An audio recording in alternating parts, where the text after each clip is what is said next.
coba dulu cari materinya.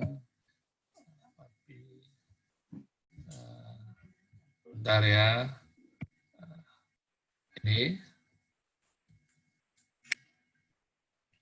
Oke. Ya, saya berharap saudara sudah baca Yohanes pasal 4 ayat 1 sampai 42. Nah, beberapa tahun yang lampau, mungkin sekitar 10 tahun yang lalu ya, ada satu gereja, ada satu hamba Tuhan mengutip ayat ini, dan pada waktu itu jujur saya tidak setuju dan agak marah. Bukan marah yang tidak bisa dilampiaskan kepada gereja atau hamba Tuhan tersebut, karena dia mengutip kata-katanya seperti ini, kita menuai apa yang orang lain sudah tabur, katanya.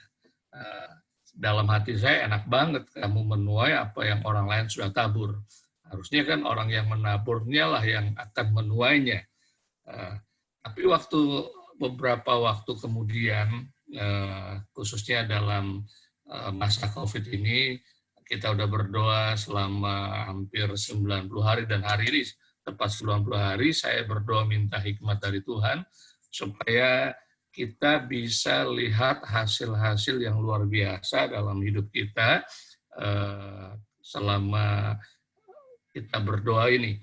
Dan saya dibimbing oleh hikmat Tuhan untuk saya mempelajari kembali di Yohanes pasal keempat ini. Menarik, saudara, karena Yesus sendiri yang mengatakan kebenaran tersebut. Jadi pada waktu 10 tahun yang lalu, ternyata saya tidak tahu dan tidak memahami dan tidak mengerti Yohanes pasal 4 ini ya. Jadi kalau saudara nanti ada pertanyaan, ayat-ayat yang saudara baca agak aneh, agak ganjil, nggak ngerti, saudara catat dan saudara bisa nanti tanyakan dalam diskusi kita pada malam hari ini. Ya, saudara, saya akan ajak saudara untuk kita belajar menjadi penabur dan penuai yang maksimal. Kalau Tuhan pakai kita penabur, jadilah penabur yang maksimal. Kalau Tuhan pakai kita jadi penuai, penuailah yang maksimal. Dan kalau Tuhan pakai kita dua-duanya, penabur dan penuai, jadilah dua-duanya juga maksimal. Nah, saudara, kata penabur dan penuai ini saya ambil di Yohanes 4 ayat 36. Yesus berkata, sekarang juga penuai telah menerima upahnya, dan ia mengumpulkan buah untuk hidup yang kekal, sehingga penabur dan penuai sama-sama bersukacita.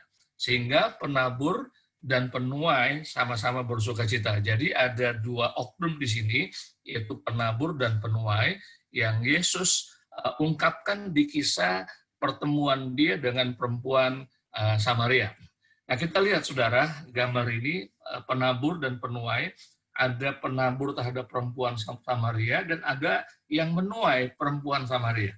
Ya, ini dimulai dari percakapan Yesus dengan perempuan Samaria. Nah, kita lihat, saudara, siapa-siapa saja yang sudah menabur terhadap perempuan Samaria ini dan siapa yang jadi penuai dalam hal ini. Nah, kalau saudara belajar Alkitab dengan teliti, maka kita akan menemukan ada 3 oknum yang sudah menabur terhadap perempuan Samaria ini. Kalau saudara baca kisah akhir dari perempuan Samaria ini, bahwa dia bisa membawa hampir seluruh kota untuk datang kepada Yesus. Luar biasa ya.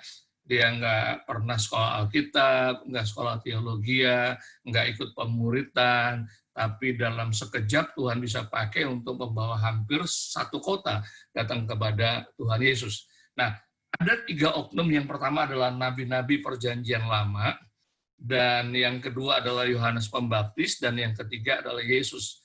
Apa kaitannya, Pak Hendra, antara perempuan Samaria ini dengan nabi-nabi perjanjian lama? Nah, kata Samaria adalah sebuah kota yang dipakai menjadi kota utama dari kerajaan Israel Utara.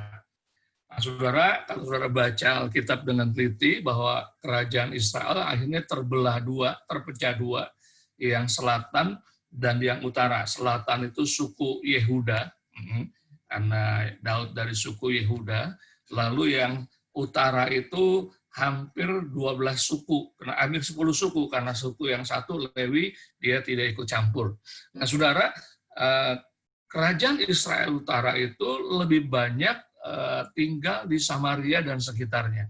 Kalau kerajaan Israel Selatan lebih banyak di Yerusalem, Nah, saudara, ketika kerajaan Israel Utara, karena utara dulu yang dikalahkan oleh musuh, oleh tentara Babel ya. Lalu mereka diangkut. Ada yang diangkut ke Babel, ada yang masih tinggal di Samaria. Lalu kerajaan Babel ini mengirim suku-suku bangsa yang lain untuk menepati tanah tersebut atau kota tersebut. Nah, akhirnya terjadilah perkawinan campuran antara orang Israel dengan orang-orang dari bangsa-bangsa yang lain. Makanya kalau saudara baca Yohanes 4 ini, saudara akan dapatkan ternyata terjadi permusuhan antara orang Yahudi dengan orang Samaria. Orang Yahudi menganggap orang Samaria itu anjing. Mereka nggak mau bergaul. Nah, kenapa bisa sampai seperti itu? Karena perkawinan percampuran itu membuat mereka, menurut orang Yahudi, tidak lagi menyembah kepada Tuhan Allah Abraham, Ishak, dan Yakub. Padahal kalau kita teliti percakapan Yesus dengan perempuan Samaria bilang, Bapak kami Yakub. Bapak kami Yakub berarti orang-orang Samaria juga masih percaya kepada Tuhan yang sama. Hanya saja tidak seketat orang Yahudi atau orang Yehuda pada waktu itu. Padahal kata Samaria itu artinya penjaga hukum Taurat. Nah, saudara, jadi nabi-nabi perjanjian lama, kalau kita baca, ada yang dipakai di kerajaan Israel Selatan, ada yang dipakai juga di kerajaan Israel Utara. Dan mereka memberitakan kebenaran firman Tuhan yang tentunya kalau nanti kita belajar bahwa hampir seluruh perjanjian lama ada di dalamnya tersembunyi tentang Yesus. Itu jadi nabi-nabi perjanjian lama menabur kebenaran firman Tuhan kepada orang-orang Samaria turun-temurun sampailah zaman si perempuan Samaria ini.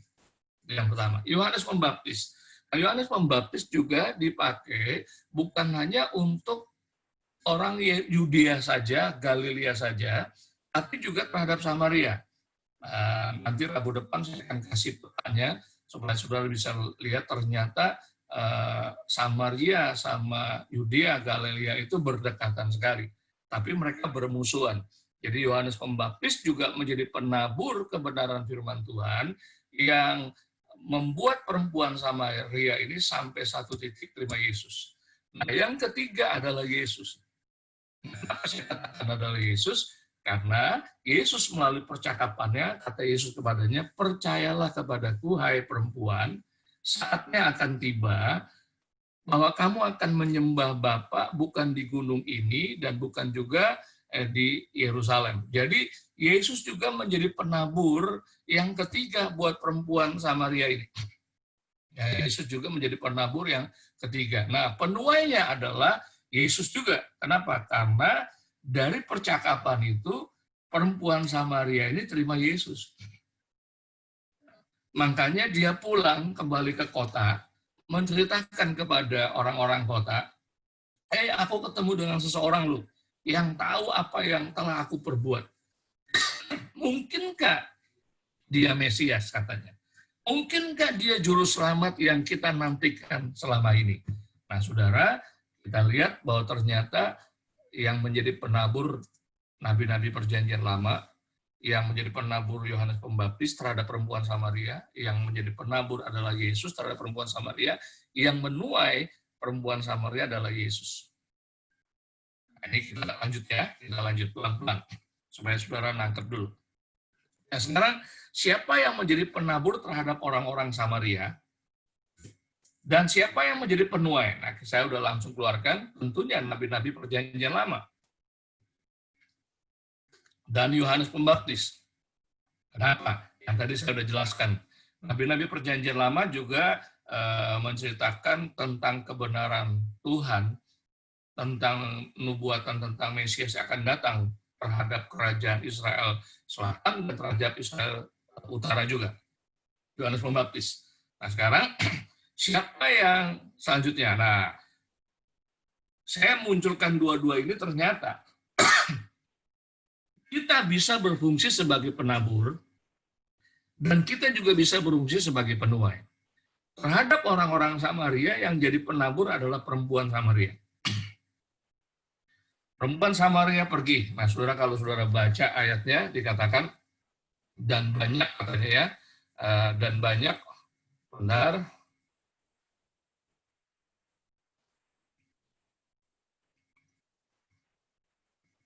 Dan banyak orang Samaria dari kota itu telah menjadi percaya kepadanya, yaitu kepada Yesus, karena perkataan perempuan yang bersaksi.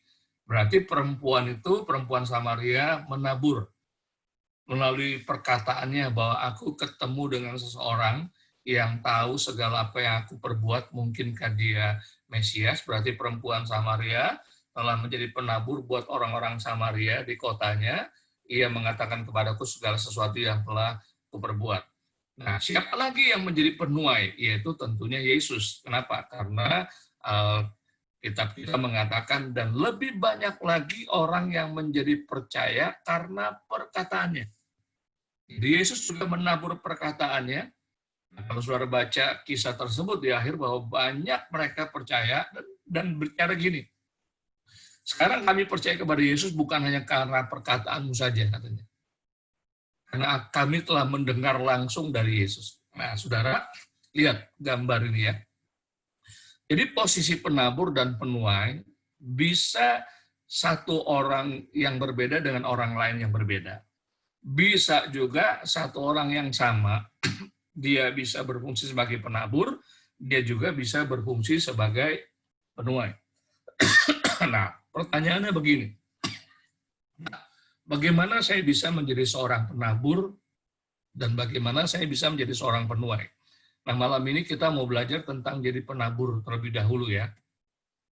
Saudara, kita bisa menjadi penabur melalui doa. 1 Timotius 4 ayat 1-2 dikatakan pertama-tama aku menasehatkan naikkanlah permohonan, doa syafaat dan ucapan syukur untuk semua orang. Untuk raja-raja, untuk semua pembesar, agar kita dapat hidup tenang dan tentram dalam segala kesalehan dan kehormatan. Saudara, ayat-ayat ini menjadi pondasi buat kita selama 3 bulan, 90 hari pada hari ini kita sudah berdoa bersama-sama. Dan ini akan menjadi kekuatan. Kenapa? Karena kita tahu, itulah yang baik dan yang berkenan kepada Allah, Juru Selamat kita.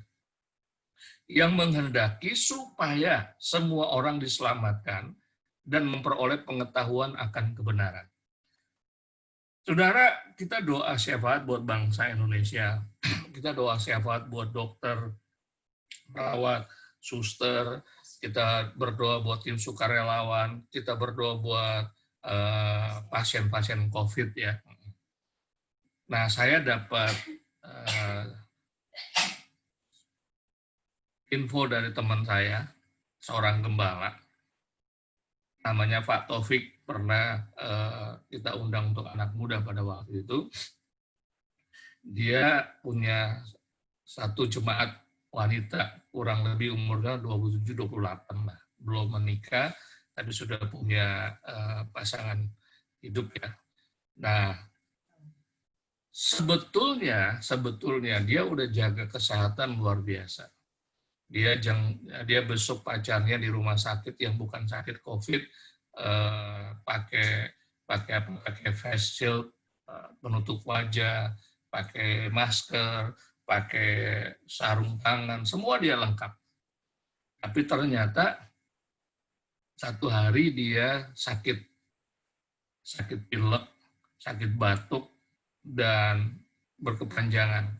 Nah, waktu ternyata dites, dia positif COVID.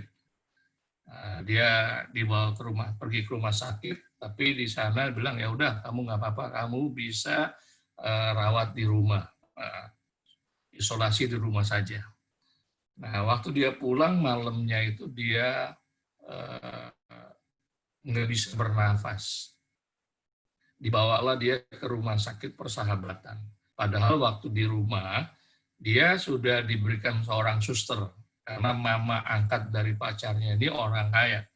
Jadi diberikan seorang suster yang merangkap juga sebagai seorang dokter yang merawat.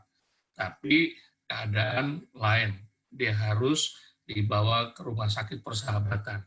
Karena rumah sakit Persahabatan yang paling lengkap alat-alatnya untuk menangani pasien COVID yang ada di Jakarta khususnya ya.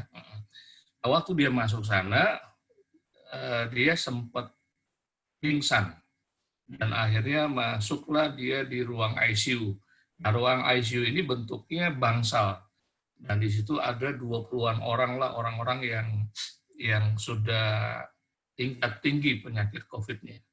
Dan dia merasa kecewa, sudah melayani Tuhan, sudah nolongin orang, dan lain sebagainya. Kok dia kena, padahal dia udah jaga kesehatan dan sebagainya.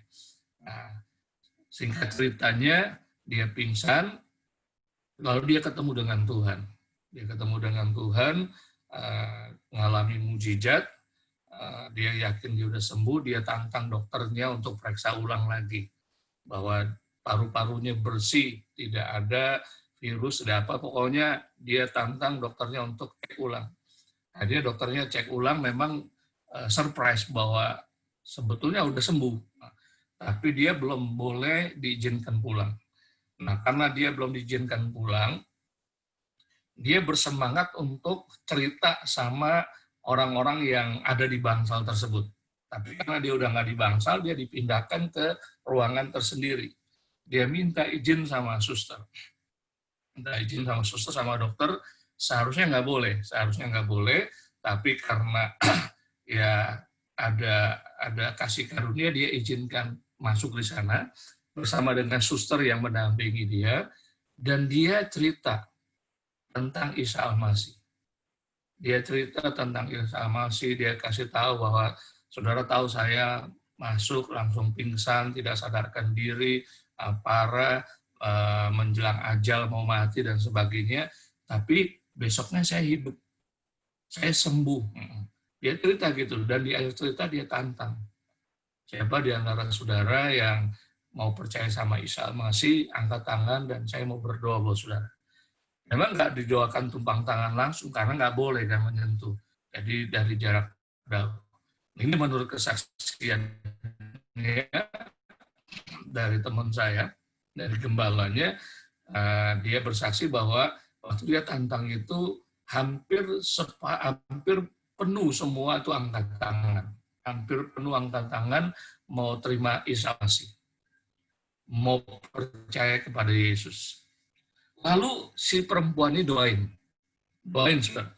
Nah, waktu doa itu, ini menurut kesaksiannya terjadi mujizat, pelepasan terjadi, muntah dan sebagainya. Orang-orang yang ada di bangsal tersebut. Nah, udah selesai, nggak boleh dilayani, ya udah balik lagi ke kamarnya, lalu dia beberapa hari kemudian disuruh pulang. Ya, informasi yang dia terima dari suster di dalam, karena ada suster yang juga orang Kristen, karena yang rawat dia dari rumah itu suster merangkap dokter sebetulnya, tapi dia orang percaya. Dia masih ada di Persahabatan, dia cerita gini, apa yang kamu doakan, mujizat Tuhan terjadi loh. Orang-orang yang di bangsal itu hampir semuanya pindah ke ruangan, sudah mengalami perbaikan yang signifikan katanya. Dan ada beberapa di antara mereka yang sudah pulang. Jadi mujizat terjadi. Nah, saudara, saya ceritakan ini, waktu saya dengar, saya langsung ingat doa kita setiap malam. Ternyata, saudara, kita jadi penabur. Yang kita nggak tahu kan, kita doain siapa yang sakit COVID, entahkah itu hamba Tuhan, entah itu anak Tuhan, kita berdoa supaya mujizat Tuhan terjadi. Kita juga berdoa, saya pernah mendengar doa juga biar mereka ketemu Tuhan dalam mengalami keselamatan. Nah, ini bukti, saudara. Jadi kalau saudara nanti mau video YouTube-nya, saya nggak sebar di MKS secara umum. Kalau saudara mau nanti japri ke saya akan kirim. Panjangnya 1 jam 20 menit. Jadi teman-temannya di Zoom menginterview si perempuan ini, saudara. Nah, saudara, kita bisa jadi penabur melalui doa-doa kita. Setiap malam kita doa buat bangsa kita, buat kaum Care dan Lebayot, buat para dokter, buat suster, buat pasien-pasien COVID dan sebagainya. Ini salah satu bukti loh. Kita belum dengar lagi kesaksian-kesaksian yang lain yang begitu banyak sebetulnya terjadi mujizat-mujizat Tuhan. Kita bersyukur kita jadi penabur. Dan Alkitab kita Yesus bilang penuai dan penabur sama-sama bersuka cita. Setelah saya dengar itu saya suka cita. Saya langsung beberapa hari kemudian telepon teman saya gembala tersebut. Fik, ada nggak rekamannya? Ya Pak, lagi di kompres dari YouTube supaya gampang bisa dibuka. Nah tadi siang dia udah kirim ke saya. Nah saudara, ini menguatkan kita bahwa doa-doa yang kita tabur tidak sia-sia. Kenapa? Karena kita bisa lihat kuasa Tuhan bekerja. Nah, kalau nanti dikumpulkan, saudara, masih banyak mujizat-mujizat Tuhan yang sudah terjadi di tengah-tengah bangsa kita. Kenapa? Karena salah satunya Jemaat Kasih Karunia, Jemaat CDC berperan sebagai penabur di dalam doa. Ini yang pertama. Yang kedua, saudara, demikianlah hendaknya terangmu bercahaya di depan orang. Gimana caranya terang kita bisa bercahaya? Ya tentunya kita harus menjadi teladan dalam hidup kita. Nah, selama ini kita jadi anak Tuhan, kita jadi teladan nggak buat orang-orang yang ya di lingkungan kita lah gitu. Ya masa COVID ini banyak manfaatnya buat saya ya. Tuhan mengingatkan saya untuk setiap hari saya ambil komitmen untuk berdoa buat perumahan Budi Indah, tempat di mana kami tinggal. Dan beberapa kali saya sama anak saya Grace keliling olahraga, dan saya masih lihat banyak di rumah-rumah mereka ada tempat-tempat penyembahan berhala. Nah, sementara saya melihat itu, Tuhan ngomong, kamu mau nggak ambil tanggung jawab untuk tiap hari lu berdoa buat penduduk atau penghuni perumahan Budi Indah? Saya mau. Nah, ketika saya ngomong itu, sampai tadi pagi saya doakan. Dan saya doakan, saya juga berdoa begini, Tuhan, pakai kami itu menjadi terang di depan mereka. Kenapa, saudara? Karena ketika kita menjadi terang, menjadi teladan dalam hidup kita buat mereka, kita sudah jadi penabur. Dan satu saat bisa saja kita yang nuai atau orang lain yang nuai. Upahnya sama-sama sukacita, upahnya sama-sama besar di hadapan Tuhan. Jadi langkah yang kedua adalah kita harus jadi teladan. Teristimewa dalam hal ini tentunya kepada orang-orang yang belum percaya. Supaya apa? Supaya terang kita itu kelihatan. Ya kalau sama-sama saudara seiman kan sama-sama terang. Tapi kalau terang kita itu bercahaya di tengah-tengah kegelapan, wah itu lebih jelas lagi. Berarti, saudara, kita harus jadi teladan bagi orang-orang yang belum percaya. Supaya terang Tuhan itu nyata dalam kehidupan mereka. Ini yang kedua. Dan yang ketiga, saudara, bagaimana caranya kita bisa menjadi penabur? Supaya mereka melihat perbuatanmu yang baik. Jadi teladan menjadi alat untuk kita jadi penabur dan ditindaklanjuti dengan perbuatan yang baik. Dan memuliakan Bapamu yang di surga.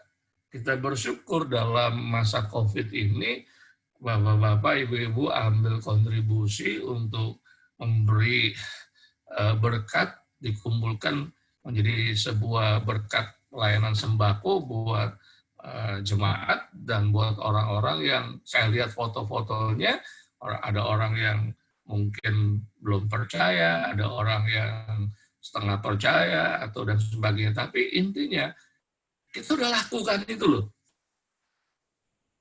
Nah, kalau kita udah lakukan itu, mau nggak kita tingkatkan lagi untuk lakukan perbuatan baik di tengah-tengah masa COVID ini?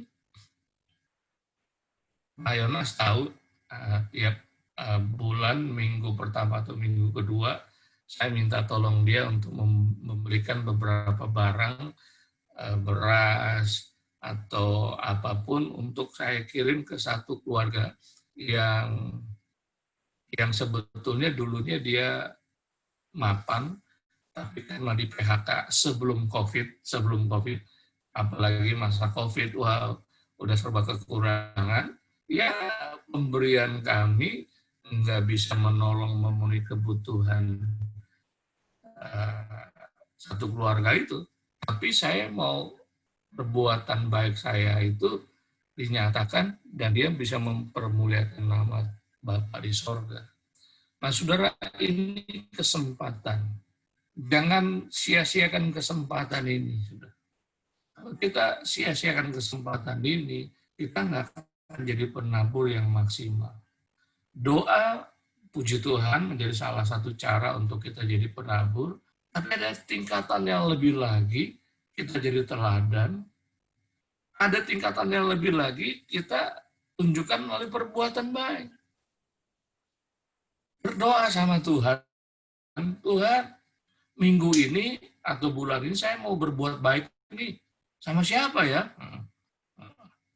Nanti Tuhan munculkan mungkin orang yang tetangga kita kah, atau tukang sampah kah, atau hansip kah, atau apapun. Nah, waktu Tuhan kasih itu, kita bertindak, pasti dia akan melihat perbuatan baik kita dan memuliakan Bapa kita yang di surga. Kelihatannya, saudara, hasilnya kapan, Pak Hendra? Ya, yang namanya tugasnya penabur, ya nabur dulu. Nabur aja. Karena yang menumbuhkan itu Tuhan, katanya kan. Apolos menabur, lalu siapa? Ini menyiram, lalu Tuhan yang memberikan pertumbuhan. Nah, kita nggak usah pusing. Yang kita harus pikirkan adalah kita berfungsi gak jadi penabur. Dan kita semakin maksimal gak jadi penabur. Supaya satu saat kalau benih yang sudah kita tabur itu matang, minggu depan kita akan bahas itu. Nah, kita lihat, saudara, siapa tahu Tuhan izinkan kita jadi penuai. Jadi kita merangkap jadi penabur dan penuai. Sama si perempuan Samaria itu. Dia menabur dan dia juga menuai orang-orang Samaria. Dia pulang ke kotanya, dia cerita, dan dia juga tuai. Sebelum orang-orang itu ketemu dengan Yesus, dan mereka juga udah percaya, iya, Mesias. Berarti perempuan itu berfungsi sebagai penabur dan penuai. Mari Bapak Ibu Saudara, malam hari ini kita kembali digairahkan, kembali semangat. Kita nggak tahu, saya juga doa, saya juga belum diskusi sama Pak Ferry, kapan selesainya. Belum ada sinyal di hati mau kapan berhentinya.